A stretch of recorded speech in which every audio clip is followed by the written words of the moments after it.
Bienvenidos a Venezuela Heroica, que se transmite por el canal Celo del mismo nombre, Venezuela Heroica, y que también se retransmite por Abajo Cadenas Radio en Facebook o por la página web abajocadenasradio.com o abajocadenas.com. A continuación, Venezuela Heroica, conducido por Maquiavelo. Muy buenas tardes a todos los presentes en Venezuela Heroica, que se transmite por Abajo Cadenas Radio. Mira, hoy vamos a hablar de la operación Pernil. Esta es una operación ultra secreta, ultra confidencial, de altísima inteligencia y elaboración por parte de la oposición, basado en el plan que tenía el gobierno de traer millones de perniles para que fueran del disfrute de los venezolanos en el mes de diciembre. Esta operación Pernil fue captada por la oposición y preparó un plan especial para sabotearla. Bueno, aquí los diálogos, para que ustedes vean que no estoy diciendo nada fuera de lo normal en la oposición, por supuesto, que ellos buscan captar toda información del gobierno para sabotearla. Entonces, ustedes van a ver el plan súper elaborado de los estrategas de la oposición. Con ustedes, el mensaje captado. Será el ejemplo más reciente, pana.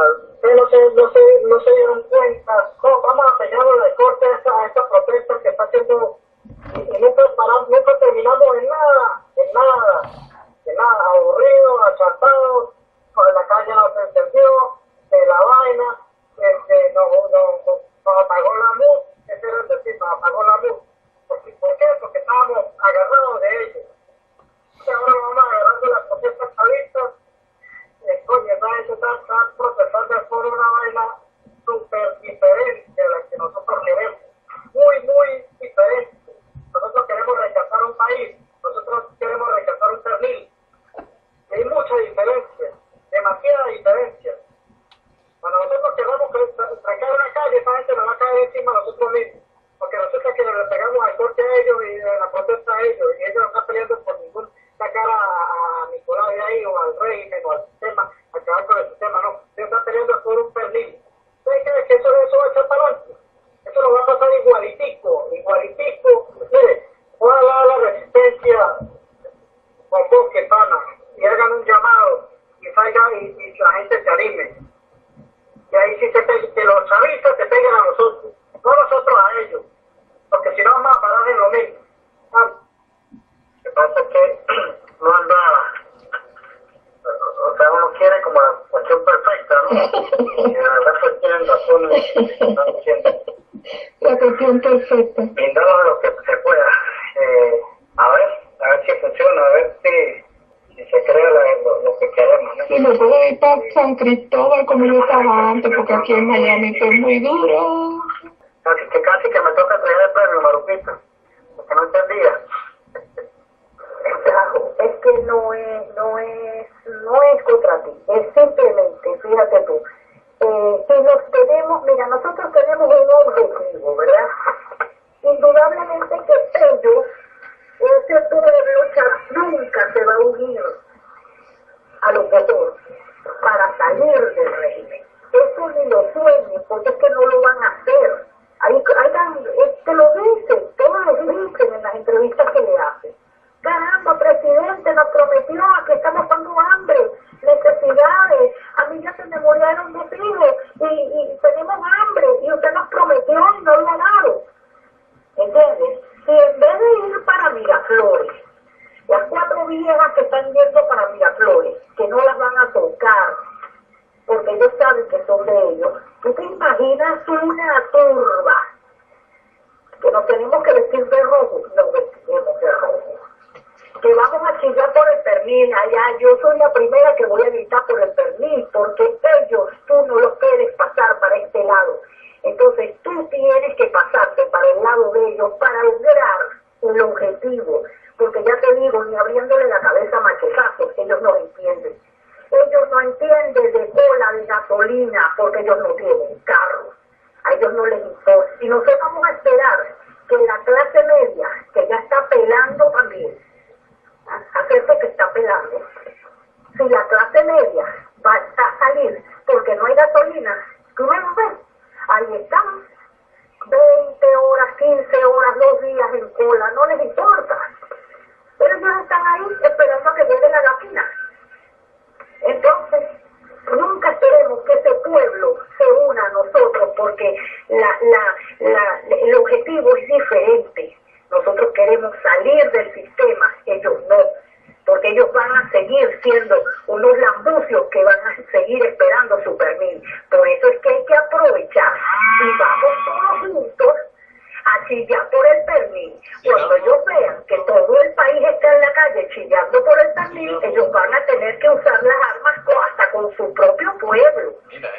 Y ahí es cuando ese pueblo chavista va a decir, cóchale, si somos una fuerza.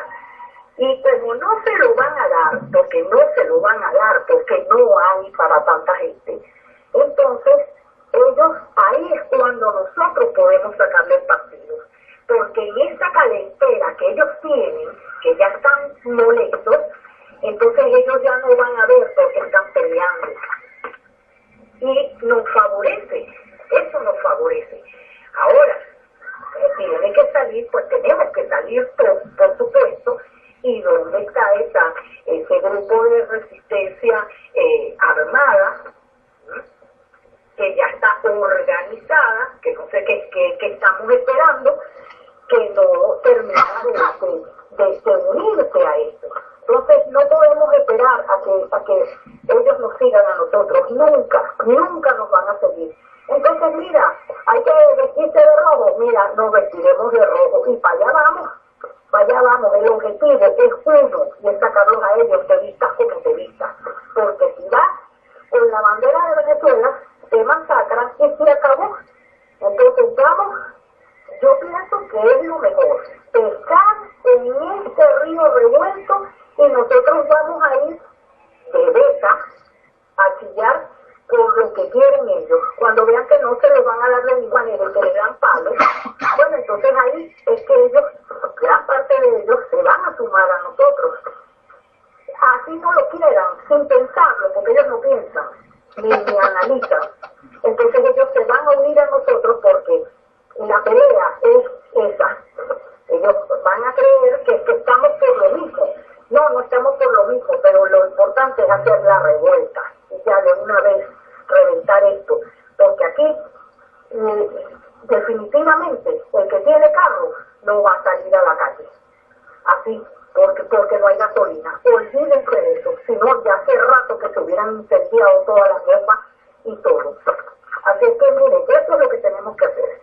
Que hay que ir a saquear hasta el sitio. Nosotros no vamos a saquear, pero nosotros vamos como una turba y luego los dejamos que actúen y ya está. Y unirnos a eso, porque todos no van a coger en los saqueos, porque esos negocios están todos en la carraplana. ¿Qué van a saquear? Saludos para todos. Bueno, todos escucharon ahí el pensamiento opositor. Unas reflexiones muy profundas, le debe haber quedado doliendo la cabeza. Se escucharon varias cosas que puedo rescatar. Primero, los inteligentes opositores llevan 18 años, los ilustrados, los entendidos, los que todo lo entienden, llevan 18 años, los muy inteligentes, tratando de sacar del gobierno a un pueblo bruto. Son tan brutos los del pueblo, sin embargo no han podido sacarlo. Y la vez que lo sacaron fue el 11 de abril de 2012 y solamente por 48 horas. Y el pueblo bruto volvió a poner a su representante, al que escogieron por medio de los votos, en el poder político. Luego, otra cosa que dicen por ahí. Ellos, cuando dicen ellos, tú sabes que están hablando de los pobres, ¿no? Los pobres no van a salir a protestar. La clase media se come su cola por gasolina y tampoco va a salir a protestar. Ni los pobres van a protestar, ni la clase media va a protestar. ¿Qué queda? Los ricos. Que es lo que vengo diciendo yo hace tiempo, que se ha dicho muchas veces y de varias maneras. En Venezuela es una revuelta de los ricos en contra de los pobres que gobiernan el país. Saludos para todos. Carmelo, Lo correcto es decir que los ricos sacaron a los pobres y los pobres devolvieron al gobierno otra vez a los pobres, porque los ricos salieron corriendo por los aeropuertos y a esconderse en su casa cuando salieron los pobres a rescatar a Chávez. Tú cuando dices los pobres dices ellos, ¿no? Porque ella habla de ellos. Ellos no les interesa hacer cola por la gasolina porque no tienen carro. Cuando ella dice ellos, es ellos los pobres. Entonces ellos, los pobres, no se le van a juntar. Ya como que después de 18 años de tanto darse golpe contra la pared, como que a alguien se le ocurrió, espérate, sospecho que esta gente chavista no se nos va a poner del lado de nosotros, jamás.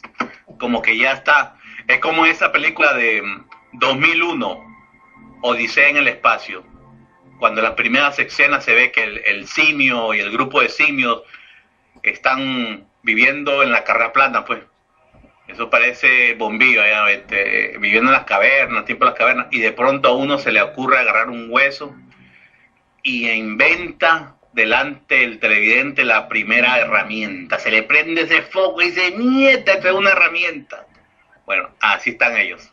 Está empezando a dilucidar un pensamiento, una sospecha que tal vez, el pueblo chavista no se les junte, no se les pliegue a los reclamos que ellos tienen. Acuérdate cuando ella dijo que había que salir allá a Miraflores a pedir el pernil. Como no se lo van a dar, el gobierno no se va a ver el más remedio que disparar.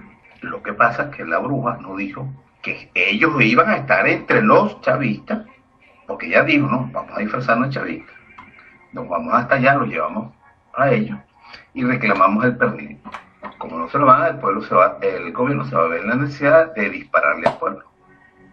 Pero la bruja dejó entender que eso es nada más una mentirijita de decir que ellos van a ir con ellos a reclamar los perniles hasta que el gobierno dispare, que se cansa.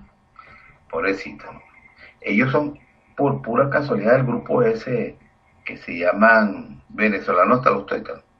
Esa pobre gente, si son ellos, esa pobre gente vive en un mundo irreal, un mundo que ellos inventaron, porque no son capaces de ver lo que tú acabas de señalar, ya que yo sí hago referencia a lo demás. Coño, que esta gente no va, ya se me olvidó volcar con la jodera. No. Bueno, algo que tú dijiste ahí. Ahora cuando me acuerde se lo menciono. Pero ella, no sé. Oye, pobrecita, uno escucha eso.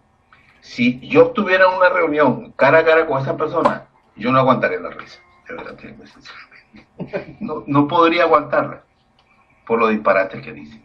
Y eso es el amor tan grande que le tienen a ellos. Muy buenas tardes, estimado compañero. Por aquí a la escucha. Está una compañera opositora escuchando y está asombrada de la disertación de la gente opositora, del grado de pensamiento revolucionario. Está pasmada la compañera. Cambia. Saludos, muchachos. Mira, a todo el que me escucha, esto es importante lo que voy a decir. Maquiavelo, esto te concierne a ti y me concierne a mí también porque, bueno, yo he comprado el libro. Sun Tzu, El arte de la guerra, libro milenario que describe el arte de cómo hacer una guerra, podríamos decir, el milenario libro de canones de cómo interpretar y llevar una guerra a buen puerto. Maquiavelo, necesito que vayas y busques tu libro, Sun Tzu, El arte de la guerra, libro milenario, y le prendas fuego, no sirve de nada. Yo también voy a hacer lo mismo. Aquí la nueva Sun Tzu, Marupita Sun Tzu, del canal Venezuela Heroica, Venezuela hasta los tuétanos. ¿De qué Sun Tzu? Hágase a un lado Sun Tzu. Esto es el arte de la guerra, según Marupita, Venezuela hasta los tuétanos. Escuchen esta sabiduría. Lápiz y papel, para que vayan a escribir las nuevas escrituras de Sun Tzu Marupita, del arte de la guerra, según Venezuela hasta los tuétanos. No, Tajo, pero ¿quién te dijo que nosotros estamos proponiendo que tú te pegues a los chavistas? Señores, en esta vida las batallas se ganan con estrategia. Mientras ustedes siguen esperando que alguien, porque ustedes son los que dicen que no debemos de tener ningún líder y que la gente tiene que salir a formar el peo. Entonces ahora dicen que hay que esperar a que la resistencia convoque. ¿Quién de la resistencia va a convocar, Tajo? Esto no hay que ponerse un carajo. Esto es lo que hay que aprovechar el día de revuelta, salir a formar el peo. Yo no sé por qué lo ven tan complicado. Eso no es pegarnos a los chavistas. Para nada. Eso se llama utilizar la estrategia. Todo lo que se nos brinque a nosotros por el camino, todo lo que se nos atraviese, nosotros como resistencia tenemos que aprovecharlo. Ay, no, nos queremos quedar en casa muy señorones, porque no, ¿cómo vamos a salir a protestar cuando están protestando los chavistas por los clases? ¿Really? Esto no se trata de plegarnos con ellos. Eso se trata de aprovechar los ánimos caldeados y salir a hacer lo propio. No entiendo, tan simple como es.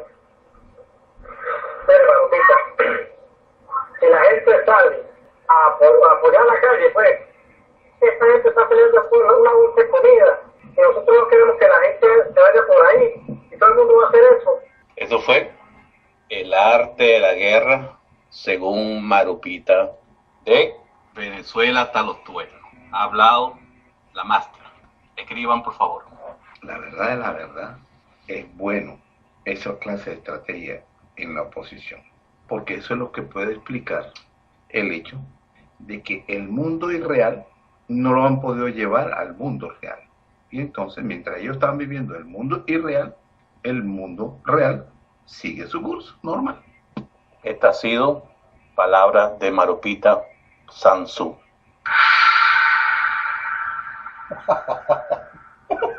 Bueno, con toda esa basura a un lado, ¿cómo están todos ustedes? Saludos a todos y cada uno de los que nos acompañan por el canal de todos nosotros, Venezuela Heroica. Maquiavelo, escucho por ahí a Maracucho Protestón, espero que sus navidades hayan sido lo mejor, en compañía de la gente que uno quiere, ¿no? De mi parte, la pasamos en familia, qué mejor oportunidad de reunirse con la familia que en Navidad, contento. Bueno, saludos para todos. Saludos para todos, estimado camarada. Feliz esclavitud, feliz Navidad, sí, claro, Navidad. Aquí, bueno, en la trinchera, buscando los billullos para pagar deuda, por así es la vida. Bueno, mientras que tú estabas dando esa tremenda estrategia de la oposición, que hasta yo me quedé pasmado, estaba una chama opositora a lo mío escuchando el discurso y quedó pero maravillada. Y dijo, de esta es la que salimos de Maduro, del chavismo. Así que esa es la estrategia brillante que hay ahorita de la oposición. Es decir, que los ricachones se van a poner de carne de cañón para alborotar a la gente. Está bien, que le echen bola, pues. Bueno, solo para todos, estimados camaradas. Por aquí a la escucha, hoy 26 hasta las 11:30 de la noche. Ayer estuve hasta las 10 y el 24 estuve hasta las 11:30. Y saliendo un poco de la estrategia de la oposición, de esa maravillosa estrategia, te cuento que en Maracaibo, exclusivamente en Maracaibo, están con el saboteo de electricidad. Desde el 23 están con el saboteo. Exclusivamente en Maracaibo.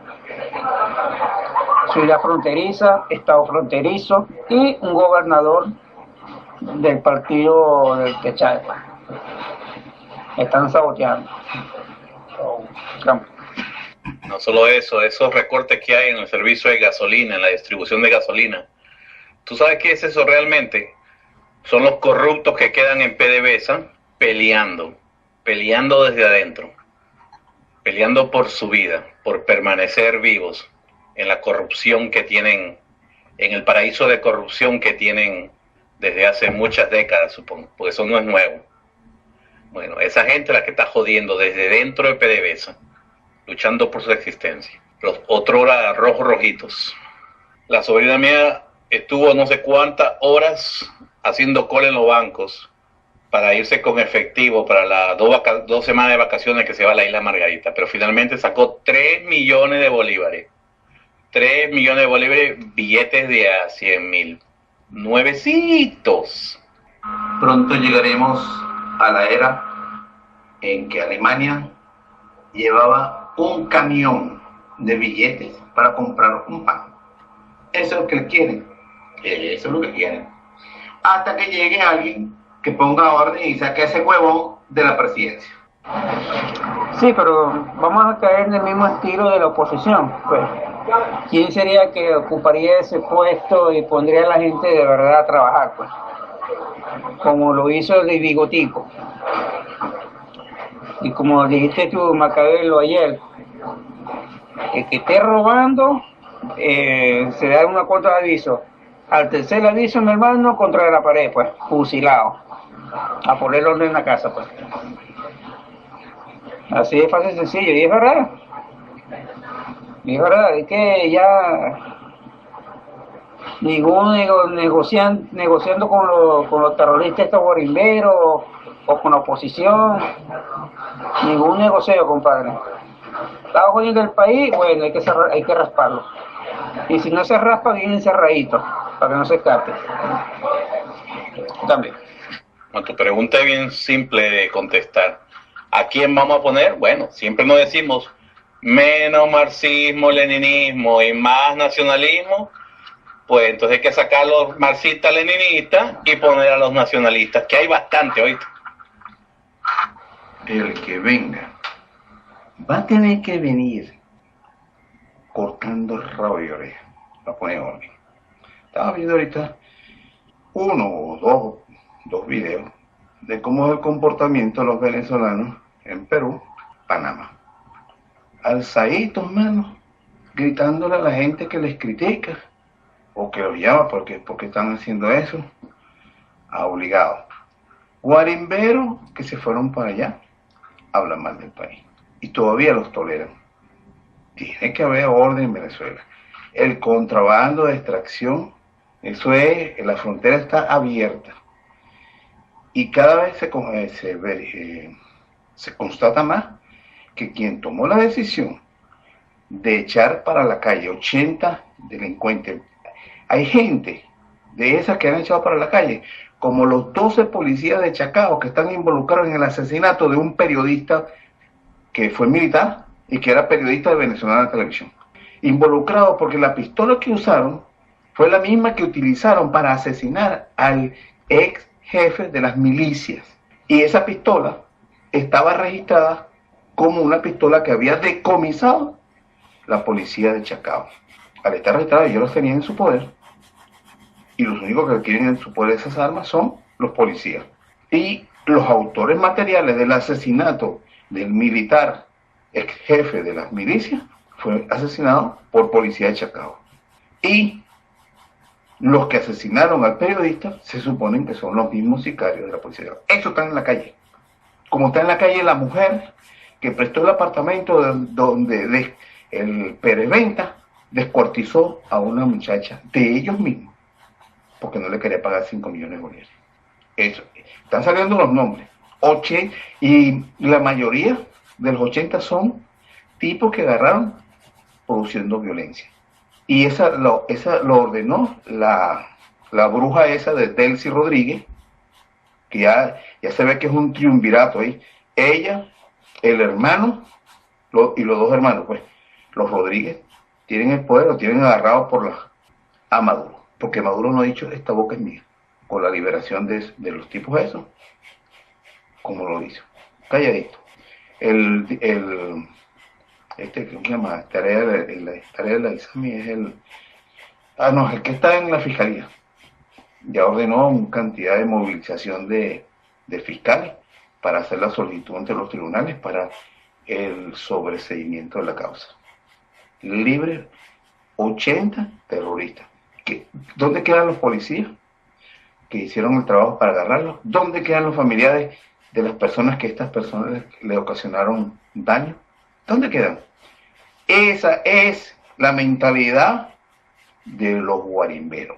La Delcy Zambrano viene de un papá, el papá Jorge Rodríguez, cuando lo meten preso en la época de donde fuera, lo torturaron, es verdad. Yo estoy en contra de la tortura.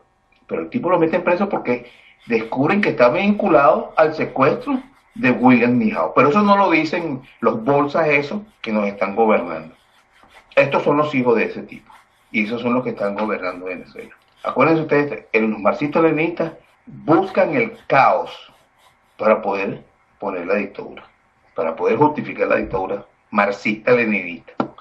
Fíjense ustedes, las elecciones presidenciales se tendrían que dar en abril del 2019. ¿Por qué? Porque Maduro fue electo en abril del 2013. Chávez ganó sus elecciones en 2012. Tenía que asumir en el 2013 y no pudo. Correcto. Pero él no tiene la elección de Maduro. Ahí hay un vacío en la Constitución, pues. No fue para cumplir el periodo presidencial de Chávez. Que eso sí hubiera ocurrido si Chávez hubiera asumido la presidencia y hubiera gobernado 3 años, es decir, la mitad del periodo. Entonces el que lo sustituye gobierna hasta el final, pero es que Maduro fue a una elección, como manda la ley. Entonces su elección es, el periodo presidencial cambió, es decir, el día de las elecciones para presidente se engloba en abril, creo que es 14, si no me equivoco. Bueno, de abril a abril del 2019 son los 6 años, a menos que cambie la Constitución y le recorten el periodo presidencial. Entonces, este es mi pronóstico. Yo estoy casi seguro de que van a tratar de tirar las elecciones presidenciales para abril de este año que viene, del 18. Pero para poder hacer eso, la Asamblea Nacional Constituyente tiene que cambiar la ley, tendrá que poner algo así como una excepción. En abril se elige el nuevo presidente, pero por 6 años. Y se recorta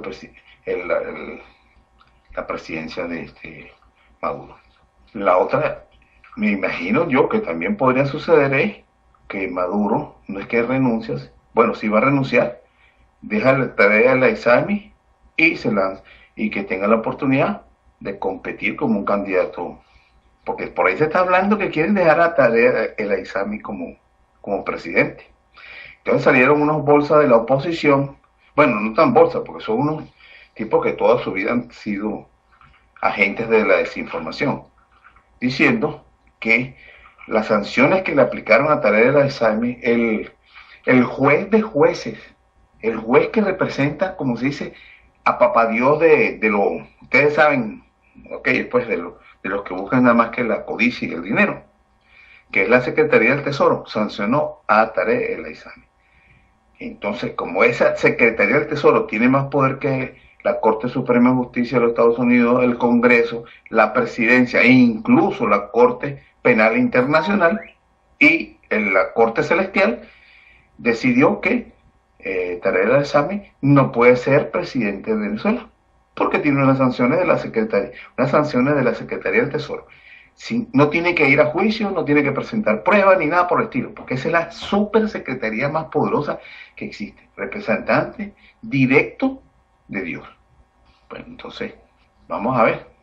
Entonces, están, diríamos, provocando el caos. Esa es una estrategia que tiene siglos y que el gobierno lo único que ha escurrido la arruga, porque Venezuela tenía que haberse cerrado y empezar a hacer. Yo le voy a poner un ejemplo, algo que se me ocurrió ahorita que no es, como yo lo he visto, yo lo vi hacerlo. Hay un mecánico que yo conozco de hace muchos años, me dice, ve para que tú veas que sí funciona la cuestión del agua, porque el agua tiene 2 partes de hidrógeno. Mira, y él es mecánico, mira aquí está, cómo funciona el motor tranquilito. Él hizo un catalizador, una cosa ahí, lo hizo y puso a funcionar el motor. Dice, el agua puede funcionar los motores. Bueno, eso mismo le están haciendo un embargo a Corea del Norte. Bueno, eso lo mismo lo puede hacer Corea del Norte. Todos los vehículos que tenga, ponerlo a funcionar con agua. Y se ríe del embargo, el último embargo que hicieron, de que no le prendan gasolina ni petróleo. Bueno, pero lo que estamos viendo es una guerra por el control de las riquezas del mundo, donde todo el mundo tiene que ser esclavo, arrodillarse ante el imperio. No es Trump, por cierto. Por cierto, tengo por ahí una petición, yo no sé si ustedes quieren estar de acuerdo o no, pedirle a Trump que mude la capital de los Estados Unidos a Tel Aviv. Jerusalén. El Congreso y todo, el Congreso, la Corte Suprema de Justicia de Estados Unidos y el gobierno pues federal, que lo mude, en vez de mudar la embajada. No, eso es nada, para demostrar su apoyo a Israel, debería mudar la Casa Blanca, el Congreso y la Corte Suprema de Justicia a Jerusalén y instalarse allí. Por si acaso, esto no lo han oído en ninguna otra parte, para que sepan, ya saben, esta idea que acabo de dar, no se vayan a meter en problemas, derechos reservados. Sí, Fernando. Augusto Ferrando, en Perú teníamos una persona de la televisión que tenía un show de artístico, ¿no? La gente cantaba, bailaba y descubría muchos artistas, gente que se presentaba a cantar y, bueno, cantaba bien, o gente que se presentaba a hacer comedia y la hacía bien. Entonces siempre decía, ¡oh, yo lo descubrí! Hablando de los artistas que él siempre se hinchaba el pecho, ¿no? Decía, siempre tenía que anteponer que él había descubierto a tal o cual persona. Bueno, otra cosa. Guatemala mueve su embajada para agradar al amo. El presidente de Guatemala decide que va a mover la embajada guatemalteca, que debe ser ¿cómo se llama? Un carromato, una casa movible. Jerusalén también. Cambio. No, y tú no escuchaste en Netanyahu que dijo que hasta ofreció voluntariamente a ayudar en todo lo que sea posible a todos los países que quieran mudar la capital. Es decir, les va a dar casa gratis, les va a hacer todo, pues, para que no tengan problemas con la mudanza. Bueno, pero es que ya se sabe qué cantidad de países son, porque unos votaron por apoyar la jugada de Estados Unidos de mover la embajada a Jerusalén, y la gran mayoría dijo no en una resolución de la ONU, que por cierto verá su presupuesto 2018 recortado por 350 millones de dólares menos. Bueno. Porque Trump ha dicho que va a recortar la ayuda a la ONU, porque no hizo lo que ellos querían. Entonces, por ahí andan los gringos ignorantes celebrando. Lo que no saben es que esos 350 millones menos que van a salir hacia las Naciones Unidas son una fracción de lo que realmente paga los Estados Unidos su colaboración a la ONU. Cada 2 años son como 5.400 millones de dólares. Entonces 325 o 350 millones de dólares es nada, pues. Pero no es nada, pero realmente es suficiente para tener al gringo ignorante celebrando algo. Cambio. No, por favor. Si le da 5.900 a Israel todos los años en el presupuesto ordinario, es como si fuera el presupuesto del Estado 51, pues. Ese es el número que yo andaba buscando el otro día, hace en la mañana, porque caí en un argumento con alguien sobre esto. Y no recordaba, pero recordaba que tú habías dado un número, yo lo he visto en alguna otra parte. No recordaba el número, que es anual. Ayuda, ¿es militar o simplemente ayuda financiera a cambio? Eso es en el presupuesto normal, dinero constante y sonante. Después vienen las donaciones de equipos militares regalados. Cada vez que Israel hace toda clase de bombardeos, cosas de materiales hechos en Estados Unidos, se los reponen gratuitamente. Por cierto, aquí recién escuchando el historial, cuando me fui estaban hablando de Venezuela, y ahora que sintonizo otra vez están hablando de Jerusalén, pero bueno. Mira, Vergatario, anda por ahí. Tú no eres el único que trabaja duro, ¿viste? 24 para 25, trabajé hasta las 2 de la mañana y no me ando quejando. Cambio. Hablando de las protestas que hay en Lima, por el indulto a Fujimori. ¿Por qué no protestan por haber salvado al muérgano que está de presidente, que es un corrupto? Porque Fujimori viene siendo, como se dice, el caballito de batalla, ¿no? ¿Cómo es que le dicen esa broma en Venezuela? El ángel caído, o el que está caído, todo el mundo entonces hace leña de él. Porque resulta que en el Perú, que yo sepa, si no están persiguiendo, si la policía no lo está persiguiendo, están siendo acusados. Creo que el único que el Humala está ahí, y uno dijeron que estaba detenido, pero no está condenado. En cambio, a Fujimori lo detuvieron y lo condenaron. Pero yo le voy a decir cuál fue el delito el real por el cual está detenido. No fue por los actos de corrupción que el Montesino compró a medio Perú político, ¿no? Medio Perú político. El tipo tenía 36.000 o 35.000 videos. El tipo se cuidaba las espaldas, pues. A todo el que le daba soborno, lo filmaba recibiendo soborno. Bueno, toda esa cuerda de canalla que recibieron soborno de Montesino están en la política. Bueno, la razón por la cual el señor Fujimori está preso fue porque liquidó completamente, desapareció de a una guerrilla que tenía muchos años, la que asaltó la embajada de Japón. Y liquidó, digamos, descabezó, le quitó la cabeza, pues, a otra guerrilla que se llama lo de Abimael Guzmán. Eso es lo que no le perdonan a Fujimori, porque esa gente es la que utilizan para poder justificar la ocupación. Cuando lo liquidó, ya no había nada, si no hay guerrilla, no hay nada. El Perú se había librado, sobre todo la guerrilla del caballero Abimael Guzmán, que por cierto, yo he criticado siempre, si hay un movimiento indígena que está buscando sus reivindicaciones, no necesita un blanco que sea su líder, que lo haga un indígena como en Bolivia. Ese que está ahí, ¿viste, gobernando? Sí representa a los indígenas y lo apoyo. Evo Morales. Entonces, como todos esos grupos guerrilleros, siempre cumplen una función: poner de rodillas a los pueblos para que pueda entonces venir el amo a decir, coño, vengo a salvarte.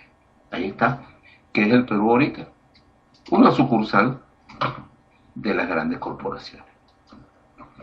Nada más, e incluso eligieron hasta un presidente que ni peruano es, y lo salvaron.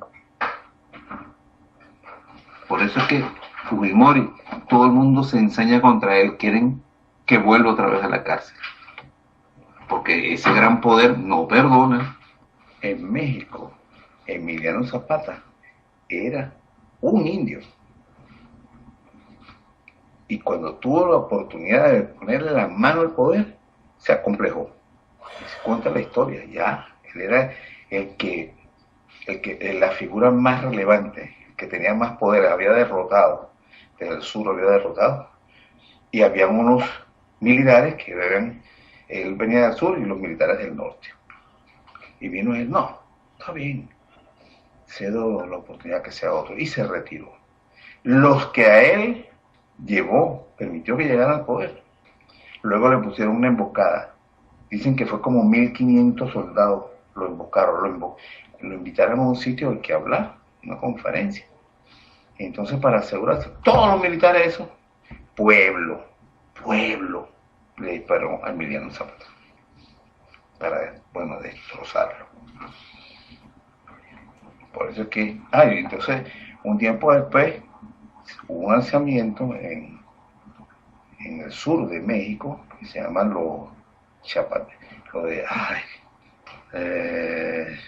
que son muy conocidos.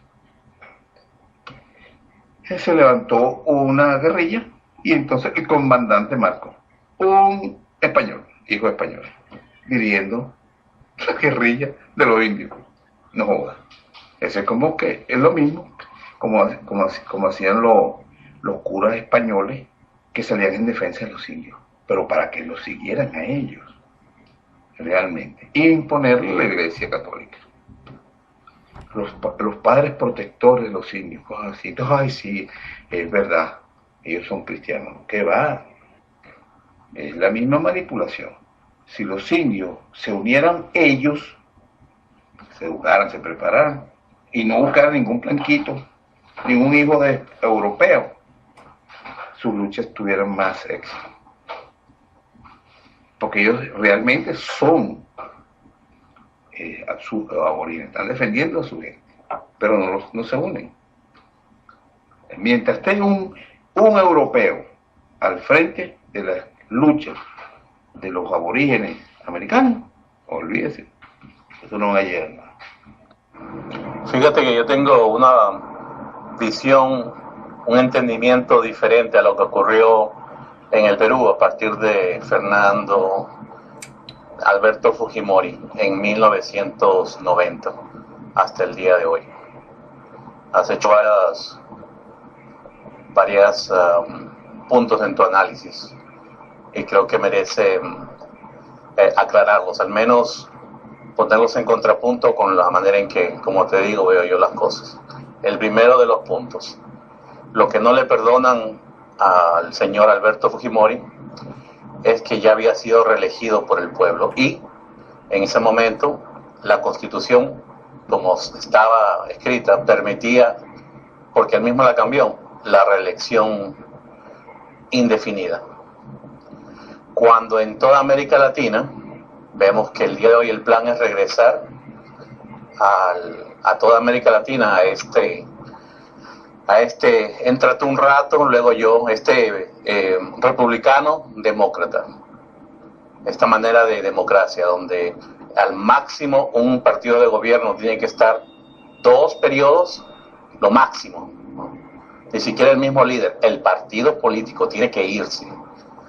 No es impensable que un partido político esté 3 periodos consecutivos, máximo 2, para que luego llegue el siguiente u otro y así. Entonces pasarse el poder político de mano en mano, asegurándose que nada se haga estable, nada sea permanente, nada se planee a largo plazo. Entonces, los planes eran para América Latina implantar esa nueva tendencia en lo que llaman entre ellos, entre comillas, democracia. El señor Alberto Fujimori tenía arraigo entre la indiada, que es la mayoría de votantes peruanos. Entonces, él quedó, a pesar del cariño que le tenía la gente peruana, obsoleto para los nuevos planes del norte, para con América Latina. Eso es lo imperdonable. Es más, eso era ni siquiera lo imperdonable, eso era el estorbo. Imagínate que él en el 2000, él agarra su petate y se va para Japón y vive tranquilamente. Nadie lo molestó. Solamente cuando a él se le ocurrió alterar esa nueva tendencia democrática de América Latina, regresando al Perú, probando las aguas, a ver si era ya tiempo para lanzarse como partido político una vez más, ahí es que permitieron que le echaran los ganchos y lo juzgaran y encontraran culpable de crímenes ya pasados en su gobierno, pues. Entonces, eso es a mi entender, eso es lo que no es lo imperdonable.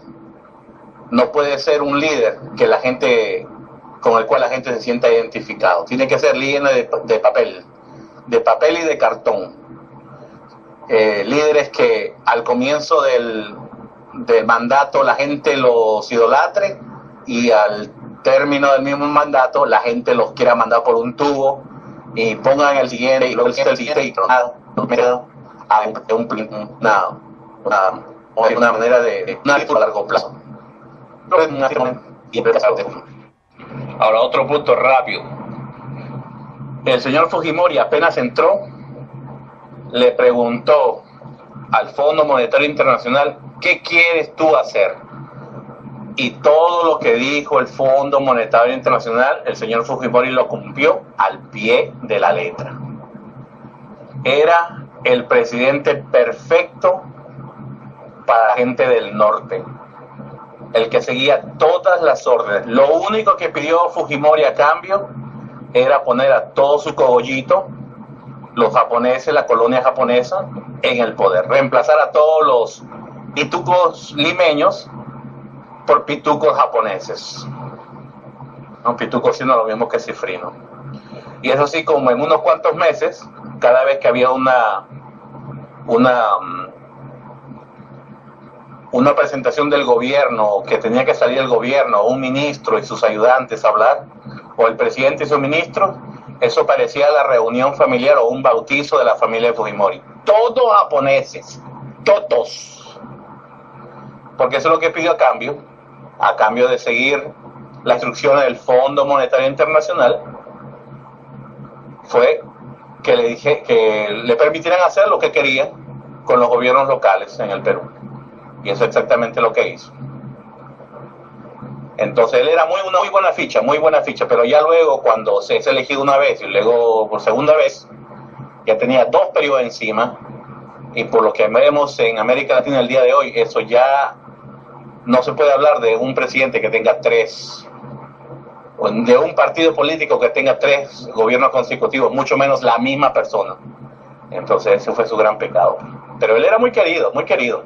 Inclusive él desarmó el Congreso desde el momento que iban a jugar a justamente lo que está haciendo ahora la hija de Keiko Fujimori con el PPK, ¿no? Establecerse como un contrapunto al poder del presidente. Fujimori en su momento disolvió el Congreso y llamó a elecciones nuevas. Y ni a pesar de eso lo removieron, porque era muy querido por el norte, hizo exactamente lo que quería. Y sobre lo de los grupos terroristas que destruyó, también tengo una respuesta. Cambio. Se me olvidó mencionar algo. Él estaba haciendo una asociación estratégica con el Japón, el Perú, directamente con Japón, fuera del control del poder hegemónico del norte. Ya regreso. Sigue hablando, pero ya regreso. El grupo que tomó la embajada de Japón era el grupo guerrillero Tupac Amaru, MRTA. Un chiste, una parodia. Eso sí yo te creo, que fueron... Tú sabes como cuando salió Podemos, ¿no? Nace Podemos en España y de pronto, así de la noche a la mañana, surge Ciudadanos. Bueno, pues, cuando Sendero Luminoso se hace público, se hace notorio, da su primer tiro de salva anunciando su existencia en el Perú, muy curiosamente aparece el partido MRTA, que en otras partes tenido algunos actos, se había hablado de él, más que nada existía en libros, en discursos, en muy pocos actos, realmente una pandilla de don nadies, y de pronto tomó fuerza cuando aparece Sendero Luminoso. Entonces a mí me parece muy sospechoso, y lo del MRTA sigue todos los padrones de conducta de lo que sería una guerrilla como la que hemos siempre analizado en América Latina, que está colocada ahí para servir un propósito, que es el enemigo perfecto, ¿no? Crear el enemigo. Pero realmente jamás esta parodia de grupo terrorista que se llamaba MRTA le llegó ni siquiera a los tobillos a lo que era el movimiento de Sendero Luminoso en el Perú. Ahora, cuando Sendero Luminoso inicia sus acciones en el 80, públicamente realmente se lanzó el día de las elecciones. Termina la época militar en el Perú, un militar organiza elecciones, y el día de las elecciones el grupo armado Sendero Luminoso apareció en un pueblito que nadie conocía, en la punta de un cerro ahí donde no llega Dios. Se presentó y reunieron las ánforas, todo el material electoral, y le prendieron fuego. Eso fue el inicio del Sendero Luminoso en el Perú. Ahora, yo digo el inicio entre comillas. ¿Por qué? Bueno, porque ese señor que tú dices blanco, yo no sé, tú dices que es blanco, bueno, En el Perú realmente cualquiera es blanco, cualquiera que no sea indio es blanco, cualquiera que vivió 6 meses, cualquier indio que vivió 6 meses en Lima ya se considera blanco, y mira con desprecio a sus familiares que dejó atrás hace 6 meses en la sierra. Pero bueno, vamos a aceptar que Abimael Guzmán sea blanco, que realmente no es otra cosa que un peruano que a fuerza de violaciones, de violar a las indias, mucha gente ha tenido pues un mestizaje forzado en las sierras. El señor Abimael Guzmán proviene de esa sangre, pues. Pero bueno, el señor Abimael Guzmán y el Partido Comunista del Perú habían ya logrado la tierra de cultivo, habían trabajado una tierra de cultivo en las sierras del Perú durante más de 15, 20 años. Este señor Guzmán era un profesor de universidad y había estado trabajando en silencio con muchos de sus seguidores para el día en que tomaran las armas públicamente. Cuando ellos en 1980 se dicen que ahora es el momento, la población los apoyaba, la población de la sierra. La población en Lima ni siquiera sabían que existían, porque para la población limeña, Sendero Luminoso existe cuando pusieron un carro bomba en Tarata, en el corazón de Miraflores, no la zona de los Pitucos. Solamente desde ahí, para ellos, para Lima empieza el terrorismo, pero eso venía ya hace mucho. Entonces, el corazón del Perú serrano estaba con alguien que proponía algo diferente a lo que existía como gobierno del pueblo, del país. La gente serrana de la sierra pensaba que algo tenía que cambiar y apoyaban a Sendero Luminoso. Cuando Sendero Luminoso se hace público en 1980, tenían el apoyo de una gran población, de un gran segmento de la población. Tanto así que la lucha contra el terrorismo consistía en marcar zonas del territorio, lo que ellos llamaban zonas rojas. ¿Y qué era una zona roja? Una zona que había sido marcada porque la población apoyaba no al gobierno, no a la democracia, no al presidente, no a las instituciones, sino a Sendero Luminoso y a su líder. Entonces, la zona geográfica, con toda la gente que abarcaba, era marcada de rojo. ¿Y qué significaba eso? Que el ejército podía actuar, matar, violar, quemar, incendiar, golpear, desaparecer, hacer lo que tendrían que hacer para acabar con el terrorismo. Si eso significaba acabar con un pueblo de 100 personas, con mujeres y niños incluidos, para matar 10 terroristas que ellos estaban seguros que estaban allá adentro, pues eso es lo que ellos iban a hacer. Y eso es lo que hicieron. Entonces, a fuerza de dolor, acabaron con la resistencia indígena que veía en Sendero Luminoso una esperanza para el Perú. Yo no creo en Sendero Luminoso. A mí me parece que por todo lo que he visto, cómo se han desarrollado las guerrillas en los 60, 70 en el Perú, yo entiendo que sigue todo el comportamiento de una guerrilla exportada para crear el enemigo perfecto, lo entiendo. Pero el sentimiento de la gente en la sierra de apoyar algo diferente a lo que tenían, de lograr un cambio final en el Perú, era real. Ese sentimiento era real.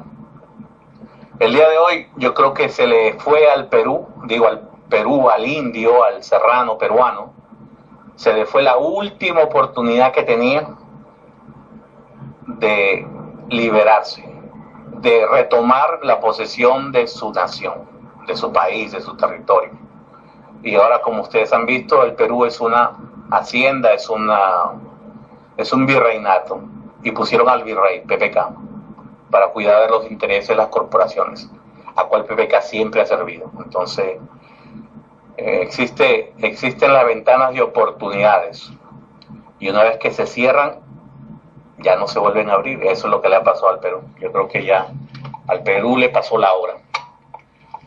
Sea que el señor Abimael Guzmán tuvo intenciones de hacer algo diferente, sea que se equivocó, por lo sanguinario y lo mal equivocado que fue dirigido esa violencia, porque era contra la misma gente del pueblo. Mataban a policía. ¿Y qué es un policía? Un hijo del pueblo. Mataban a los soldados. ¿Y quién eran los soldados? Hijo del pueblo. Mataban al alcalde, que era del mismo pueblo. Mataban a los concejales, que eran del mismo pueblo. No iban y mataban a la gente, a los hacendados. A eso no los tocaban. Entonces sí, claro, es muy sospechosa la actitud de Abimael Guzmán y su grupo terrorista. Pero respondieron a una necesidad. Ahora este señor Fujimori no acabó con Sendero Luminoso, aún sigue presente, pero ha mutado. Sendero Luminoso ahora es abiertamente un grupo guerrillero que se abastece de droga para venderla en la selva del Perú. Eso es lo que es. Es decir, le ocurrió lo mismo que a la guerrilla colombiana.